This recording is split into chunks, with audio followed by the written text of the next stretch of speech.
It's Pastor Kim coming to you with a midweek message as we continue our trip around the world through nativity scenes.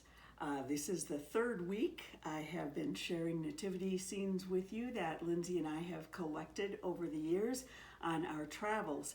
And these are very special to us because these were purchased on our first trip to Israel. That happened way back in 1992 when we were students at Luther Seminary in St. Paul, Minnesota. There was a class, a tour of the Middle East that took us there for 5 weeks, and it was a wonderful, wonderful experience. We were able to go again in 2013. And it's our great desire to be able to lead you folks on a tour sometime when it is safe to travel once again. So I'll begin over here on the right and remind you that all of these items are made from olive wood. Olives were and continue to be a very important part of the economy in the Middle East. For olives themselves, the food, and of course olive oil and olive wood. Many of the trees are several hundred years old. There are some trees in the Garden of Gethsemane that some say were actually there at the time of Christ when he prayed that the cup may pass from him.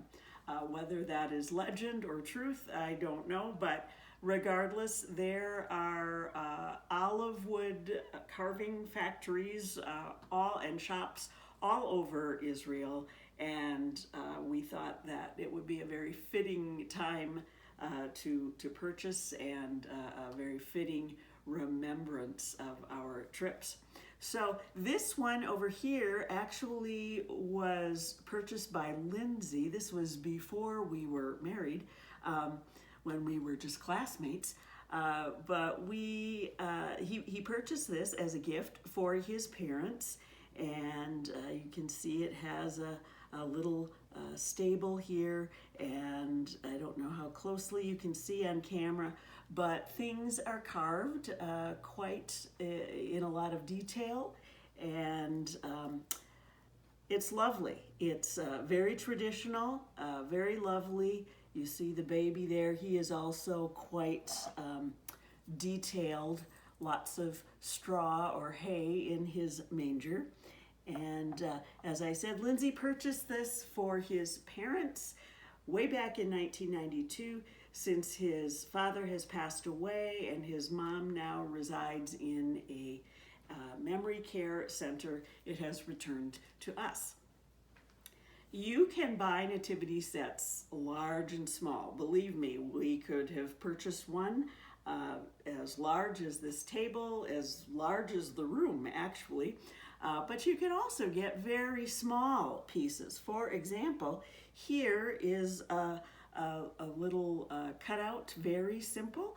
It's one of several like it that hangs on our Christmas tree.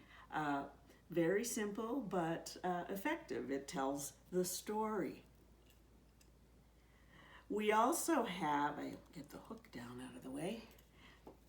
We also have this very simple carving from one piece of wood of the Holy Family. I'll turn it around so that you can see the beautiful wood grain from this piece of wood, but here you see Joseph and Mary and the baby Jesus all in one piece of wood. And here is something similar in that it came from one piece of olive wood. Again, a little bit taller, Joseph and Mary and the baby. And I can tell you that if you knew me back in 1992, you probably would have gotten one of these because this was a gift I brought back for a lot of people, and lots of those as well. This is the nativity set that I purchased on that 1992 trip. It's a lot less ornate, a lot less detailed than Lindsay's. I wanted something a little different, and never dreaming that they would both be living in the same house someday. But perhaps it was done by a less experienced carver. But I like the smooth lines. You can really see the beauty of the wood, the grain. It's a two-tone sheep there. And of course, baby Jesus. So these are real treasures. We, as I said, have several of those hanging on our tree, several little disc ornaments as well that were purchased as gifts over the years and given, and we have many that hang on our tree as well. So if you've not been to the Holy Land, I hope that maybe someday Lindsay and I can lead you on a tour of that wonderful place, the cradle of our faith. So I hope you enjoyed these olive wood nativities. We'll see you next week.